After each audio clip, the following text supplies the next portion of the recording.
Votre iPhone, votre ordinateur et votre réveil matin. Qu'ont-ils tous en commun? Ils sont tous faits de composants électroniques, plus précisément de semi-conducteurs.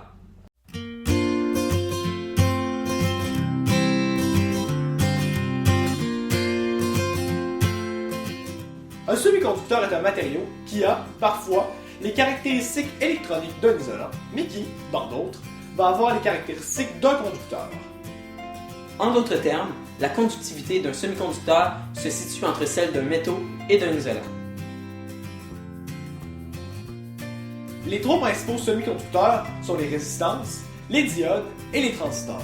L'assemblage de plusieurs de ces composants permet de créer des circuits intégrés. Par exemple, le processeur du Xbox One est un circuit intégré qui comporte plus de 5 milliards de transistors. Les trois matériaux semi-conducteurs les plus courants sont le carbone, le silicium et le germanium. Le carbone est exclusivement réservé à la fabrication de résistances qui servent, notamment, à limiter le courant dans un circuit électrique. Le silicium et le germanium, quant à eux, servent à fabriquer des diodes et des transistors, qui servent à contrôler le courant dans un circuit.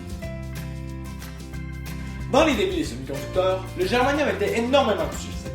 Mais depuis que la science permet de faire des cristaux de silicium pur à 99%, ceux-ci sont utilisés pour leur plus grande stabilité. Le silicium y est du sable qui doit d'abord être nettoyé puis réduit à sa forme la plus simple à l'aide d'une grande source d'énergie et de carbone. Seulement après, le silicium pourra être utilisé pour la fabrication de diodes et de transistors. Par exemple, au Québec, la compagnie Bécancour Silicon Inc. produit du silicium. Sans les semi-conducteurs, notre vie ne serait pas la même.